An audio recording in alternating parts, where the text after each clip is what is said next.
الحمد لله رب العالمين والعاقبة للمتقين والصلاة والسلام على أفضل الأنبياء والمرسلين وعلى آله وأصحابه أجمعين أما بعد فقد قال الله تبارك وتعالى في شأن حبيبه الكريم إن الله وملائكته يصلون على النبي يا أيها الذين آمنوا صلوا عليه وسلموا تسليما اللهم صل على سيدنا مولانا محمد وعلى آل سيدنا ومولانا محمد وبارك وسلم صلاة وسلاما عليك يا سيدي يا حبيبي يا رسول الله صلى الله تعالى عليه وسلم فقد قال الله تبارك وتعالى في القرآن المجيد والفرقان الحميد فأعوذ بالله من الشيطان الرجيم بسم الله الرحمن الرحيم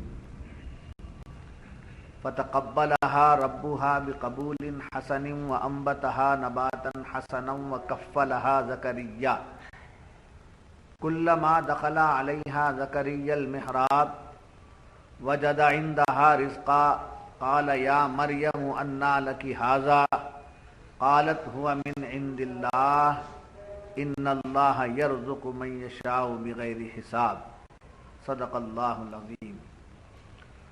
تو اسے اس کے رب نے اچھی طرح قبول کیا اور اسے اچھا پروان چڑھایا اور اسے زکریا کی نگہبانی میں دیا۔ جب زکریا اس کے پاس اس کی نماز پڑھنے کی جگہ جاتے اس کے پاس نیا رزق پاتے۔ کہا اے مریم یہ تیرے پاس کہاں سے آیا؟ بولی وہ اللہ کے پاس سے ہے، بے شک اللہ جسے چاہے بے گنتی دے۔ معزز حاضرین، کل کی صحبت میں آپ لوگوں نے سنا کہ حضرت حنہ جو حضرت عمران کی بیٹی تھی، بیوی، حضرت حنہ حضرت عمران کی بیوی تھی، ان کی یہ نذر تھی، یہ منت تھی کہ اگر مجھے اولاد مل جائے، اولاد عطا ہو تو میں اس اولاد کو بیت المقدس کی خدمت میں لگا دوں گی۔ یہ منت تھی۔ اس منت کو اللہ تعالیٰ نے قبول کر لیا اور سن ایاز بولتے ہیں۔ کیا ہے؟ سن ایاز، جس میں پیریڈ سسٹم ختم ہو جاتا ہے اس کو سن ایاز کہتے ہیں۔ تو اس عمر میں ان کو حیض وغیرہ سب بند ہو گیا۔ منت ماننا تھا، اللہ تعالیٰ نے ان کا پیریڈ سسٹم جاری ہو گیا۔ آ کر کہنے لگی حضرت عمران سے کہ میں اب اس بات کے قابل ہو چکی ہوں، چونکہ میں نے ایک منت مانی ہے، اس کے بعد سے یہ حالت ہوئی ہے، چند ہی دنوں کے بعد آپ حاملہ ہو گئی، جیسا کہ کل آپ نے سنا۔ ان کے اس حمل سے ایک اولاد ہوئی جن کا نام بی بی مریم، ایک اولاد عطا ہوئی جن کا نام بی بی مریم ہے، اور حنہ کا واقعہ کل تو بیان ہوا۔ آج کی آیتوں میں بی بی مریم کی عظمتیں بیان ہو رہی ہیں، بی بی مریم کی شان بیان ہو رہی ہے۔ سب سے پہلی بات تو یہ ہے کہ جب حضرت حنہ کی منت سے بی بی مریم پیدا ہو گئی، اب ان کو بیت المقدس میں لے جا کر خدا کے گھر کی خدمت کے لیے چھوڑنا ہے، خدا کے گھر کی خدمت کے لیے انہیں چھوڑنا ہے۔ کپڑے میں لپیٹا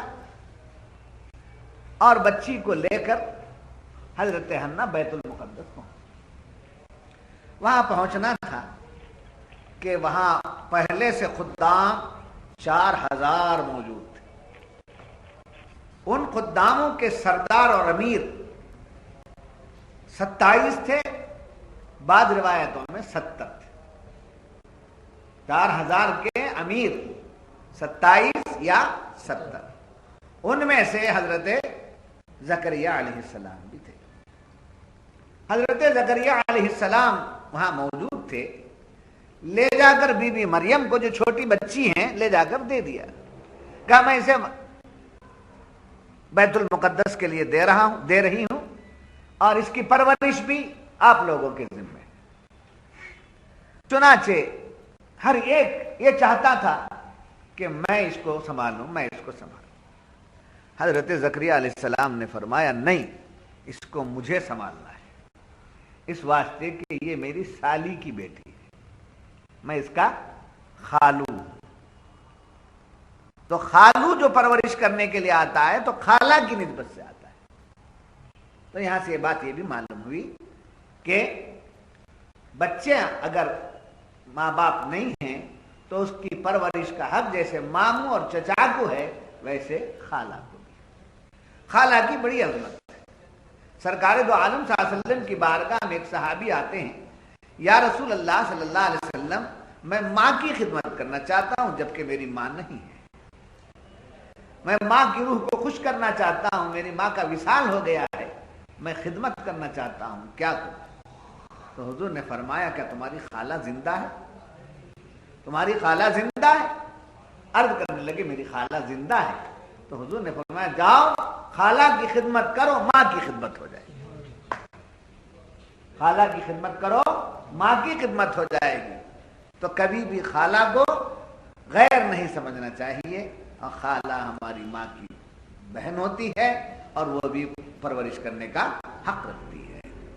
چنانچہ حضرت زکریا علیہ السلام خالو تھے، جسے بنگلور کی زبان میں خلئی کہتے ہیں، خالو تھے۔ تو خالو پرورش کرنے کے لیے لے رہے ہیں تو کس کی نسبت سے لے رہے ہیں؟ خالہ کی نسبت۔ تو آپ نے کہا کہ میں اس کی پرورش کروں، لوگوں نے کہا نہیں ہم کریں گے۔ آخر یہ فیصلہ ہوا کہ قرآ ڈال دیا جائے۔ کیا ڈال دیا جائے؟ قرآ ڈال دیا جائے۔ قرآ میں جس کا نام آ جائے گا وہ پرورش کرے۔ حضرت زکریا علیہ السلام تیار ہو گئے۔ اب خلا ڈالنے کا طریقہ کیا تھا؟ ان لوگوں کے پاس وحی وغیرہ لکھنے کے قلم تھے، ان قلم کو دریائے اردن میں ڈال دینا، جس کا قلم بہہ جائے، جس کا قلم بہہ جائے اور اندر اتر جائے اس کا نمبر نہیں ہے، جس کا قلم تیرتا رہے اس کی ذمہ داری۔ تو گئے دریا اردن میں قلم ڈال دیے، 4000 قلم یا 70 یا 27 قلم سب کے سب نیچے پڑ چلیں گے پانی کے اندر۔ حضرت زکریا کا قلم تیرتا رہا، حضرت زکریا کا قلم تیرتا رہا۔ لوگوں نے کہا نہیں یہ نہیں ہوا، پھر ایک بار دوسری بار کرتے ہیں، تو دوسری بار بھی ایسے ہی ہوا۔ کہا نہیں، پھر تیسری بار کرتے ہیں تو بھی حضرت زکریا کا قلم تیرتا رہا۔ اب سب کو 3 بار قرآ کرنے کے بعد میں مان لینا پڑا حضرت زکریا کے حوالے کرنے کو۔ جی کس کو حوالے کر دیا حضرت زکریا علیہ السلام کی خدمت میں؟ بی بی مریم کو۔ اللہ تبارک و تعالی نے بی بی مریم میں وہ تمام کمالات، وہ تمام اوصاف عطا فرمائے تھے جو حضرت حنا چاہتی تھی۔ ان کی جو آرزو تھی، ان کی جو تمنا تھی، ان کی جو خواہش تھی بچی کے بارے میں، اولاد کے بارے میں، وہ سب خوبیاں اللہ تعالیٰ نے بی بی مریم میں رکھی۔ چنانچہ مفسرین کرام فرماتے ہیں کہ حضرت مریم رضی اللہ تعالی عنہ، جی حضرت مریم رضی اللہ تعالی عنہ، سوائے انبیاء کے کسی کو علیہ السلام نہیں کہنا چاہیے، اولیاء کو رضی اللہ تعالیٰ عنہ کہیے، رحمت اللہ علیہ کہیے، جی نور اللہ مرقدہ کہیے، رضی اللہ تعالیٰ عنہ کہیے۔ علیہ السلام جو ہے وہ صرف انبیاء کے لیے، اور حضور کو صلی اللہ علیہ وسلم، حضور کے نام پاک کے ساتھ صلی اللہ علیہ وسلم، اور دیگر انبیاء کے ناموں کے ساتھ علیہ السلام یا علیہ الصلاۃ والسلام، ان پر اللہ کی رحمت اور سلام ہو۔ صلی اللہ علیہ وسلم سمجھے، ان پر درود ہو اور ان پر سلام ہو۔ جی یہ جانے انجانے میں لوگ سلام پڑھتے ہیں، ان کو پتہ نہیں، جان کر سلام پڑھنے والے تو سلام پڑھتے ہی ہیں، انجانے میں سلام پڑھ رہے ہیں، ان کو پتا نہیں جی، ان کو پتا نہیں کیا ہے. جہاں بھی حضور کا نام سنو بولو صلی اللہ علیہ وسلم، صلی اللہ علیہ وسلم. اللہ کی آپ پر رحمت ہو اور آپ پر اللہ کا سلام ہو.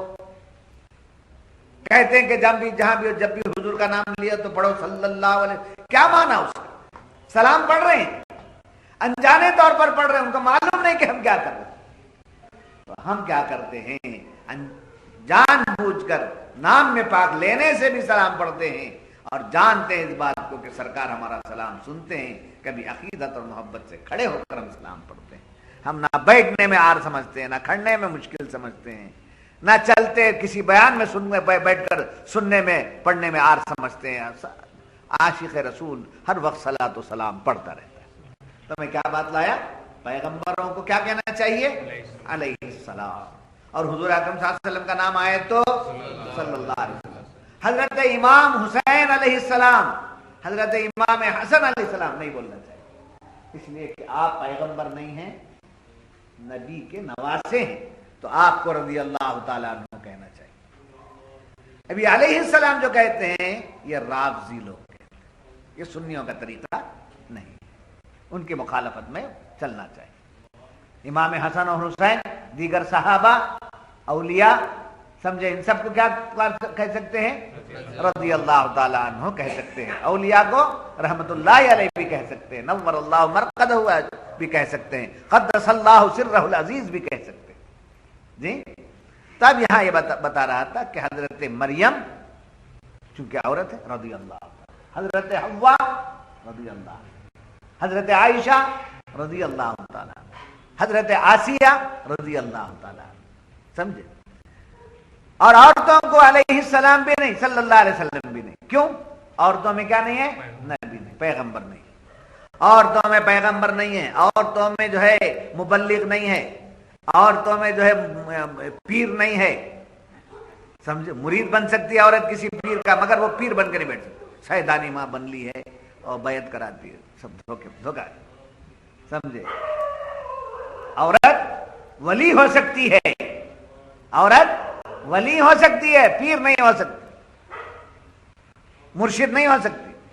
تو اولیاء گزری ہیں عورتوں میں، جیسے حضرت مریم ولیہ ہیں، حضرت آسیہ ولیہ ہیں، حضرت رابعہ بصریہ ولیہ ہیں. تو عورتوں میں اولیاء کا سلسلہ رہا ہے اور مردوں میں تو بدرجہ عدم موجود ہے. تو حضرت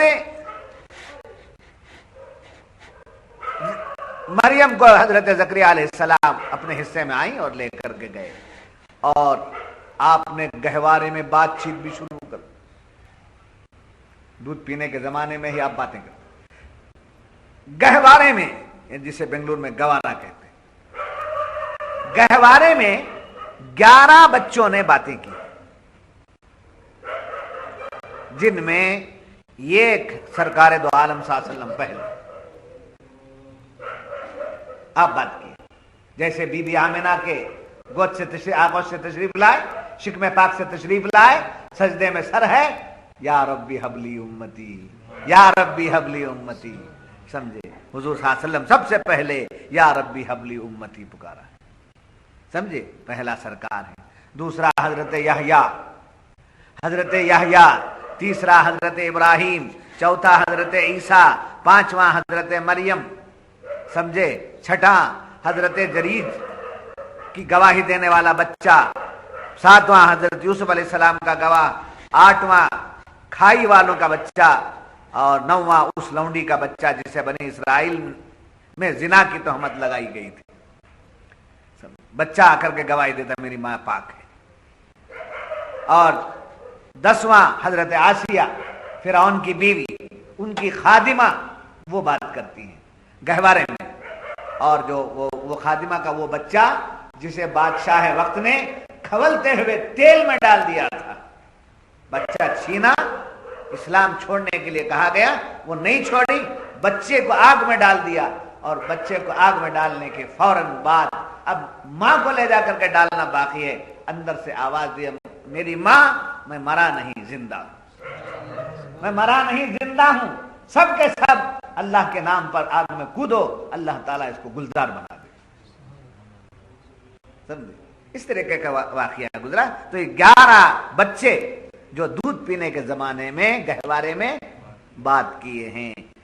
تو اب یہ پیغمبر سے اگر یہ ہوا ہے، پیغمبر سے اگر یہ ہوا ہے تو وہ معجزہ ہے. پیغمبر سے اگر ہوا ہے تو وہ معجزہ ہے. اگر غیر پیغمبر ولی سے ہوا ہے تو وہ کرامت. سمجھے؟ کرامت بڑی عمر کو پہنچنے کے بعد ہی نہیں ہوتی. اللہ جب چاہتا ہے چھوٹے بچوں سے بھی کرامت صادر کر دیتا ہے، بشرطے کہ وہ اللہ کے نگاہ میں، اللہ کے پاس وہ اولیاء میں شامل ہوں. ایسا جب یہ بات معلوم ہوئی تو پھر میں آگے آپ سے کہوں، حضرت مریم سے 2 کرامتیں. بی بی مریم سے 2 کیوں کرامت ان سے ہوئی؟ آپ کیا تھی؟ ولیہ تھی. ولیہ تھی، آپ سے کرامت صادر ہوئی. 2 کرامتیں آپ سے صادر ہوئی ہیں جن کو مفسرین اکرام فرماتے ہیں جنت کے پھل کھانا. بہت چھوٹی عمر میں جنت کے پھل کھانا، اور دوسرا بچپن ہی میں کلام کرنا، بات کرنا. یہ 2 کرامتیں بی بی مریم کو. یہاں ایک بات بڑی پتے کی سماعت کیجیے گا.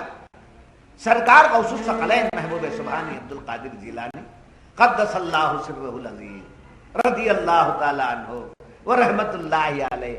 اگر کوئی کہتے ہیں رضی اللہ تعالیٰ عنہ نہیں کہنا چاہیے، پھر تو کیا بولنا چاہیے؟ رحمت اللہ علیہ. چلو ٹھیک ہے، جھگڑا مت کرو، آپس میں لڑو مت. ناسمجھی سے وہ اسی پر لگے ہوئے ہیں.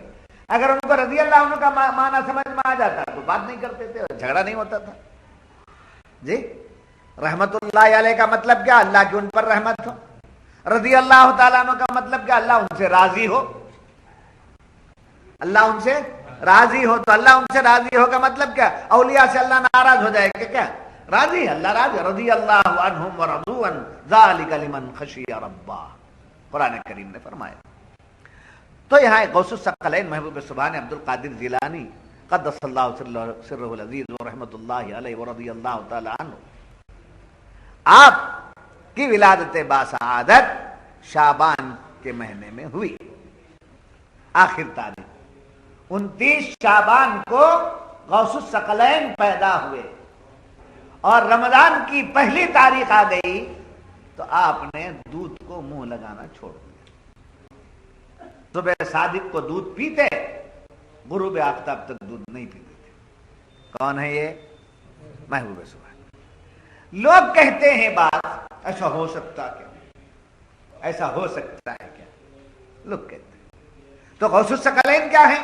اگر دودھ نہیں پیے ہیں، وہ کرامت ہے آپ کی، تو آپ کیا ہیں؟ ولی ہیں. تو بی بی مریم سے بھی کرامتیں ہوئی ہیں. بی بی مریم سے بھی کرامتیں ہوئی ہیں. قرآن اس بات کو بیان کر رہا ہے. اولیاء کی کرامتوں کا قرآن گواہی دے رہا ہے. اولیاء کی کرامتوں کی سچائی قرآن بیان کر رہا ہے. جب یہ بات معلوم ہوئی کہ حضرت غوث الثقلین نے دودھ کیسے پیا، چھوٹی عمر میں دودھ کیسے چھوڑ دیا، آپ کیسا روزہ رکھے؟ تو روزہ ان کے اوپر فرض نہیں تھا. روزہ اگر فرض ہوتا تو وہ ان کے اوپر عبادت لازم ہو جاتی. یہ فرض نہیں ہے، یہ کرامت ہے. کیا ہے؟ غوث الثقلین کی کرامت ہے. تو بی بی مریم اور خاتون جنت کے بارے میں ایک بات یہاں آ گئی کہ ایک مرتبہ سرکار دو عالم صلی اللہ علیہ وسلم کے گھر میں کھانے کا کوئی انتظام نہیں تھا. دونوں جہاں کے سردار ہیں، جن کی ٹھوکروں میں ساری کائنات ہے، عرش اعظم پر جن کا نالین پاک ہے، خدا کے بعد جن کا رتبہ ہے، ان کے گھر میں کھانا نہیں تھا. کیا مطلب؟ بھوکو مرتے تھے، معاذ اللہ، سدبار معاذ اللہ. نہیں، آپ کے پاس اگر کھانا نہیں تھا تو یہ بتانے کے لیے میری امت میں غریب پیدا ہوں گے، اگر ان کو کھانا کبھی میسر نہ آئے تو مجھے یاد کر، تاکہ اس کے اندر صبر آ جائے، تحمل آ جائے. سرکار کے گھر میں کوئی کھانے کا انتظام نہیں تھا. جس گھر میں رہتے تھے وہ گھر حضرت عائشہ کا گھر میں کوئی انتظام نہیں ہے کھانے پینے کا، آپ کو بہت بھوک لگی تو اور ازواج مطہرات کے گھر میں گئے اور بیویاں جو تھیں ان کے ہاں گئے، کہا کچھ ہے، کچھ ہے؟ آپ نے فرمایا نہیں کچھ نہیں، ہم بھی بھوکے ہیں، ہم بھی بھوکے ہیں، ہمارے پاس بھی کچھ نہیں۔ ہائے ہائے، قربان جاؤ مومنوں کی ماؤں پر، جھگڑا نہیں کرتی ہیں، کچھ نہیں ہے نا، ہمارا کیا حال ہے، کیا کچھ نہیں ہے، دعا کیجیے ہمارے پاس کچھ نہیں۔ وہاں سے سیدھے نکلے حضرت فاطمہ کے گھر۔ حضرت فاطمہ رضی اللہ تعالیٰ عنہ جو حضور کی بیٹی ہیں، خاتون جنت ہیں، آپ سے پوچھا کچھ ہے کھانے کے لیے؟ بھوک کا حال ہے، کھانے کے لیے کچھ؟ ابا جان 3 دن سے زیادہ ہو گیا گھر میں کوئی انتظام نہیں۔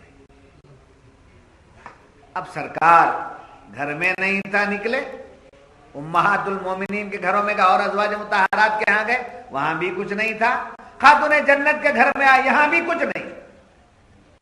اب آپ گھر کو واپس جا رہے تھے، اتنے میں کہیں سے کچھ تحفہ آ گیا۔ کس کے گھر کو آ گیا؟ حضرت خاتون جنت کے گھر کو آیا۔ گھر کو آنا تھا، مختصر سا کچھ آیا، کھانا آیا۔ اب وہ کھا لیں گے تو اب یہ ابا جان آ کر کے گئے ہیں، دونوں جہاں کے سردار بھوک کے حالت میں گھر کو تشریف لے گئے کچھ نہ ہونے کی وجہ سے، اگر ہم کھا لیں گے تو میرے ابا کا کیا حال ہے؟ تو حسنین کریمین کو بھیجتے ہیں، حسنین کریمین کو بھیجتے ہیں، جاؤ نانا جان کو بلا کے لاؤ۔ حسنین کریمین جاتے ہیں، حضور کو بلا کر لاتے ہیں، امی بلاتی ہیں، خاتون جنت بلا رہی، آئے، کہا کیا بات ہے بیٹی، کیا بات ہے بیٹی؟ کہا ابا جان کہیں سے کچھ آیا تھا۔ کہاں سے آ گیا یہ تمہارے پاس کہاں سے آ گیا؟ یہ پوچھتے ہیں سرکار، تو بی بی فاطمہ کہتی ہیں انا لکی ھذا قال من عند اللہ، یہ تمہارے پاس کہاں سے آیا؟ پوچھتے حضور، قال من عند اللہ، کہا اللہ کی طرف سے آیا۔ تو سرکار فرماتے ہیں بیٹی فاطمہ مبارک ہو، تم نے وہ قول دہرایا جو قول بی بی مریم نے دہرایا، وہ قول تم نے، وہ بات دہرائی جو بات بی بی مریم نے دہرائی تھی۔ اب سرکار اپنا دستے کرم اس میں رکھتے، نکال کر دیتے، خود بھی کھائے، فاطمہ بھی کھائی، بچے بھی کھائے، مختصر آیا تھا، سب کھائے۔ بی بی فاطمہ فرماتی ہیں کہ سب کھائے، سیر ہو کر کے کھائے، اس کے باوجود پھر بھی بچ گیا تو پڑوس میں بانٹ دیا۔ سرکار کے دستے قدم کا اعجاز، پڑوس کو بھی بانٹا گیا۔ تو یہ واقعہ بیان کر کے مفسرین فرماتے ہیں حضور نے فرمایا فاطمہ آپ نے وہ قول دہرایا جو قول بی بی مریم نے دہرایا تھا۔ تو چنانچہ قرآن فرما رہا ہے کلما دخل علیہا زکریا المحراب۔ اب یہاں آئیے، حضرت زکریا علیہ السلام نے بی بی مریم کو لے لیا۔ اب آپ بیت المقدس میں بالائی حصے پر ایک کمرہ بنایا جہاں سے زینے رکھ دیے الگ سے جانے کے لیے، اور وہ کے 7 دروازے بنائے۔ کون؟ حضرت زکریا علیہ السلام۔ کس کے رکھنے کے لیے؟ بی بی مریم کو رکھنے کے لیے۔ 7 دروازے کے ساتھ ایک اندر حجرہ عبادت۔ وہ مسجد کے احاطے میں تھا، وہ حجرہ جو بنایا گیا اس کو محراب کہتے، وہیں سے محراب بن کر امام کے کھڑے ہونے کی جگہ کو محراب کہنا شروع کیا گیا۔ اصل میں وہاں ایک الگ سا کمرہ بنائے تھے عبادت کے واسطے بی بی مریم کی، وہاں بی بی مریم رہے۔ اب وہاں سوائے زکریا علیہ السلام کے کوئی نہیں جاتا، جب بھی جانا ہوتا کس کو کون جاتے؟ حضرت زکریا علیہ السلام۔ ایک مرتبہ حضرت زکریا علیہ السلام دروازے کھول کے 7 دروازے کھول کر تشریف لے گئے، اندر دیکھتے ہیں تو قسمہ قسم کے پھل قسمہ قسم کے پھل موجود ہیں.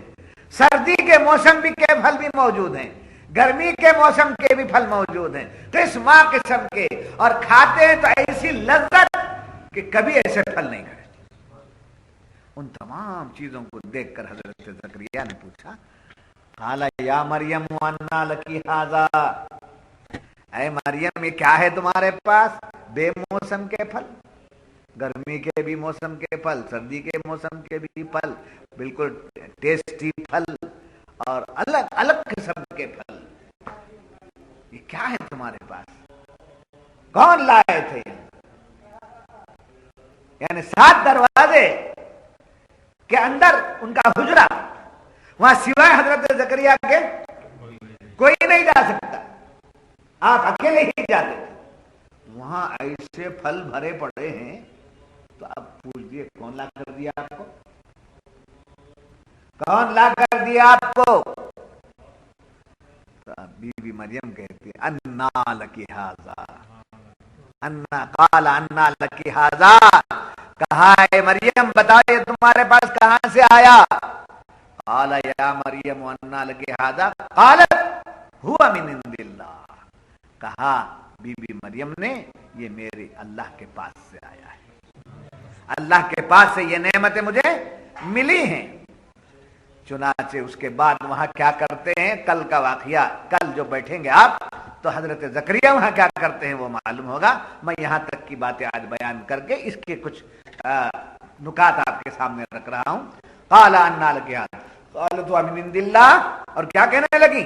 ان اللہ یرزق من یشاء بغیر حساب, بے شک اللہ جس کو چاہتا ہے بے حساب رزق دے دیتا ہے. یہاں ایک سوال کا جواب, ان کو اتنا کیوں ملا, ان کو اتنا کیوں ملا, ہم غریب کیوں ہو گئے, ہمارے پاس کیوں نہیں ہے؟ بلیک مارکیٹنگ کرتا ہے, وہ کرتا ہے, دھوکہ مارتا ہے, اس کا پیسہ مار لیتا ہے. ایسی باتیں نہیں کرنا چاہیے. اللہ جس کو چاہتا ہے جتنا چاہتا ہے دیتا ہے. دینے والا کون؟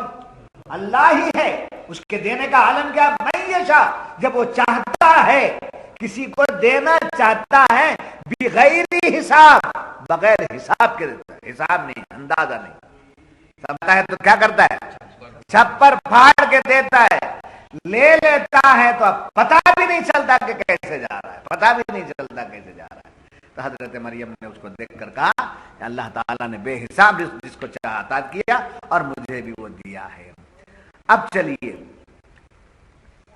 اولیاء کے کرامت, بی بی مریم کے پاس پھل آ جانا, یہ کیا ہے؟ یہ کرامت. تو اس سے مفسرین فرماتے ہیں کرامات اولیاء حق ہیں, اولیاء کی کرامتیں برحق ہیں, اور اللہ تعالیٰ اپنے مقبول بندوں سے عجائبات ظاہر فرماتا ہے. ہمارے وہم و گمان میں بھی وہ باتیں نہیں آ سکتی, وہ باتیں اولیاء سے ہو جاتی. مگر شرط کیا ہے؟ سمجھے, سادھو جوگیوں سے بھی, سنتوں سے بھی, سمجھے سادھوؤں سے بھی ہو جاتا ہے کہ کرامت بول کے بیٹھ جائیں گے, سمجھے نہیں. یہاں کیا نسبت ہے؟ رسول کی نسبت ہونا ضروری ہے, ایمان والا ہونا ضروری ہے, متقی ہونا ضروری ہے. اگر یہ ایمان والا اور صاحب تقویٰ ہے تو اللہ تعالیٰ اس سے عجائبات ظاہر کرتا ہے. انہی عجائبات کا نام کیا ہے؟ کرامت. سمجھے؟ اور کرامت ذل نبوت, نبوت کا سایہ. فار ایگزامپل میرا ہاتھ ہے, یہ 5 انگلیاں ہیں کھلی ہوئی ہیں, اب یہاں سایہ پڑ رہا ہے جی, تو میرے ہاتھ انگلیوں کا سایہ, میرے ہاتھ کا سایہ پڑ رہا ہے, تو ڈٹوس وہ ہے نا, میری انگلیاں کھلی ہیں تو وہ بھی کھلا ہوا, میرا ایکشن ہے تو وہ بھی ایکشن کر رہا ہے, میں مٹھی مار بن لیا تو وہ بھی مٹھی بن گیا ہے. سمجھے, وہ میرے اصل سے جدا نہیں ہے, مگر وہ سایہ ہے, اصل نہیں ہے. بس سمجھ میں آ گئی؟ سایہ اصل سے جدا نہیں ہے, وہ اصل ہی کا ہے, مگر اس کے باوجود وہ اصل نہیں ہے. وہ کیا ہے؟ سایہ ہے. ایسے ہی اصل نبوت ہے,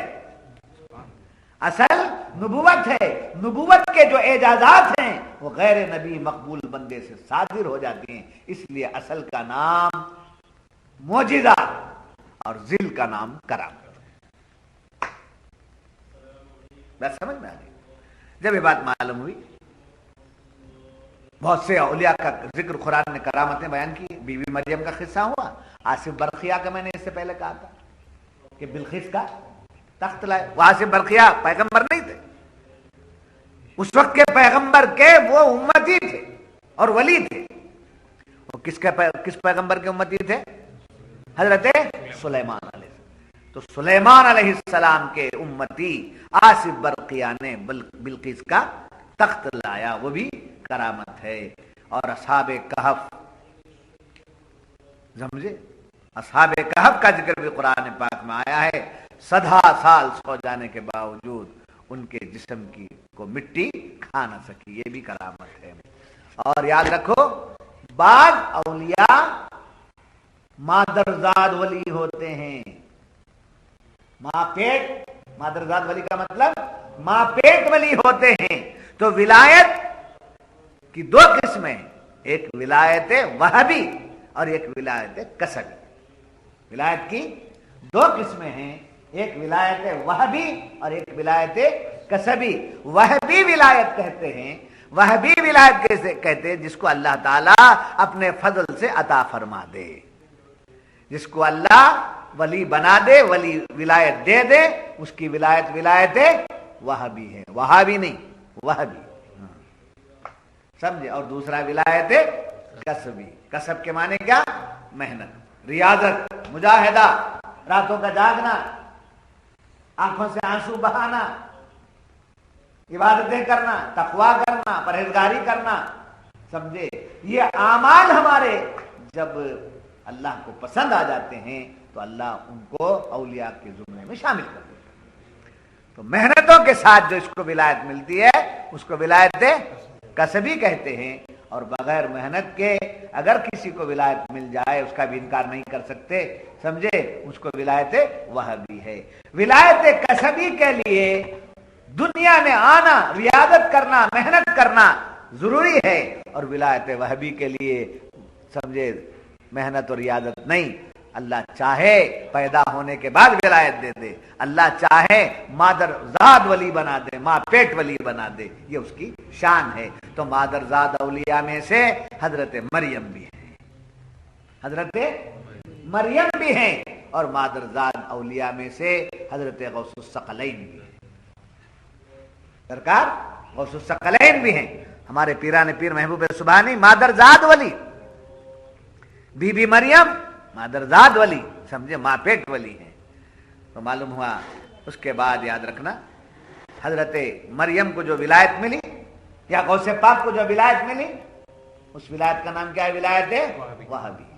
بات سمجھ میں آ گئی؟ اب دیکھیے،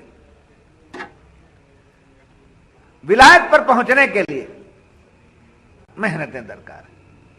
ایک پوائنٹ ذہن میں رکھنا اور اپنے آپ کو بچا کے رکھنا۔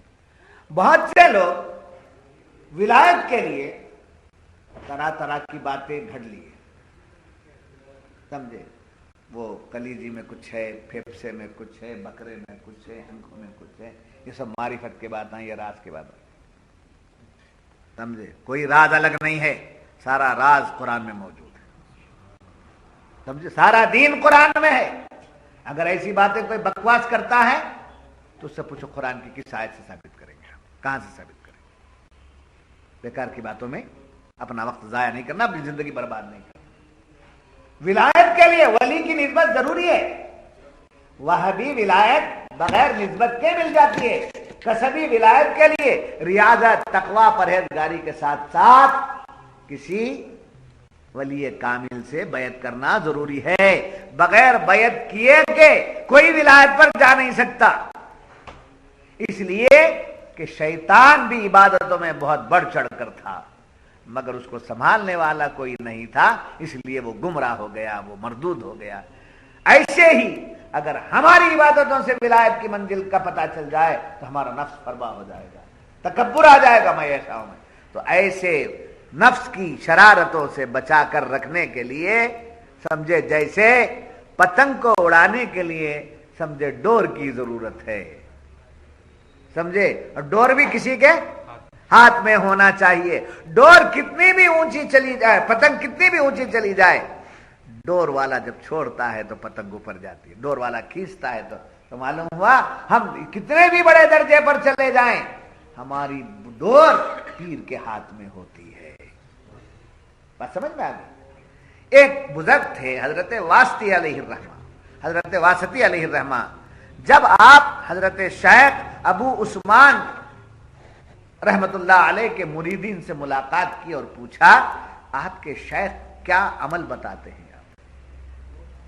آپ کے شیخ کیا عمل بتاتے ہیں آپ کو، تو آپ نے فرمایا طاعت و فرما برداری کا حکم دیتے ہیں، اللہ کی اطاعت، اللہ کی فرما برداری، رسول کے فرامین پر عمل کرنے کی ہدایت دیتے ہیں، اسی کی طرف لگاتے ہیں۔ تو آپ نے فرمایا اب سمجھ لو کہ تمہارے شیخ تمہیں محبوبیت کے درجے پہ لے جا رہے ہیں۔ کون سے درجے پہ لے جا رہے ہیں؟ محبوبیت کے درجے میں لے جا رہے ہیں۔ اگر مرید صحیح راستے پر نہیں ہے تو پیر کا کام بنتا ہے، فرض بنتا ہے کہ اس کو صحیح راستہ دکھائے۔ اگر مرید غلط طریقے پر جا رہا ہے، اس کے غلط طریقے پر جانے کی وجہ سے عام پبلک کو ہم ویسا بیان نہیں کر سکتے جتنا اپنے خاص مرید کو کر سکتے، اس لیے کہ ہمارے ہاتھوں میں آ گیا ہے۔ جب ہاتھوں میں آ گیا ہے تو سونار کے ہاتھ میں جانے کے بعد اس کو زیور بنانا کس کا کام ہے؟ سونار کا کام۔ اب زیور بنانے کے لیے اس کو آگ میں بھی ڈالنا پڑے گا، اس کو آگ میں بھی ڈالنا پڑے گا، اس کو زیور بنانے کے لیے، پرکھنے کے لیے ایسڈ بھی ڈالنا پڑے گا جی، اور اس کو جیسا زیور ہے، نازک سے نازک زیور ہے تو اس کو برابر ٹھوک بجانے کا بھی موقع آئے گا۔ تو جیسے سونے میں زیور بنانے کے لیے آگ کی ضرورت ہے، ایسڈ کی ضرورت ہے، اور بار بار اس پر تھپانے کی ضرورت ہے، ایسے ہی مرید کو سنوارنے کے لیے کبھی سخت بھی بولنا ہے، کبھی نرم بھی بولنا ہے، کبھی جلال میں بھی آنا ہے، کبھی جمال میں بھی آنا ہے، کبھی اس کے اعمال کو دیکھتے رہنا ہے، کبھی اس کے طریقہ کار پر بھی نظر رکھنا ہے۔ کس کا کام ہے؟ پیر و مرشد کا کام ہے، سمجھے۔ اب وہ کیا کرے؟ بڑی پیاری بات کہی کہ ایک تو سونار کی مثال میں نے آپ کے سامنے دی، بعض بزرگان دین فرماتے ہیں مرید اپنے پیر کے ہاتھ میں ویسا ہو جائے جیسا مردہ غسال کے ہاتھ میں ہو جائے، سمجھے، مرید اپنے پیر کے ہاتھ میں ویسے ہو جائے جیسے مردہ غسال کے ہاتھ میں ہو جاتا، گرم پانی ڈال رہا ہے، نہ آہ ہے نہ بکا ہے، کروٹ بدلا رہا ہے، آہستہ سے بدلاؤ بولنے کی آواز بھی نہیں، وہ جیسا اس کو رکھتا ہے ویسا وہ اس کے ہاتھ میں رہتا ہے۔ سجانے کے بعد، سرما لگانے کے بعد، پہنانے کے بعد، سمجھے، اب آؤ دیکھو، اب آؤ دیکھو، سمجھے، ساری دنیا کو دکھاتا ہے۔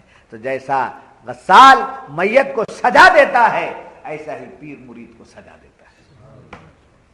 یہ معمولی چیز نہیں ہے، یہ لائن معمولی لائن نہیں ہے، دیکھا دیکھی چولہا پھوکی کی بات نہیں ہے۔ آ گئے ہو تو بڑے پابندیوں کے ساتھ آنا پڑے گا، سمجھے۔ اس کے ساتھ یاد رکھنا حضرت نے فرمایا آپ کے شیخ کدھر لے جا رہے ہیں؟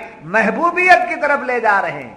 تو محبوبیت کا درجہ پانے کے لیے اللہ کی اطاعت، اللہ کی فرما برداری ضروری ہے۔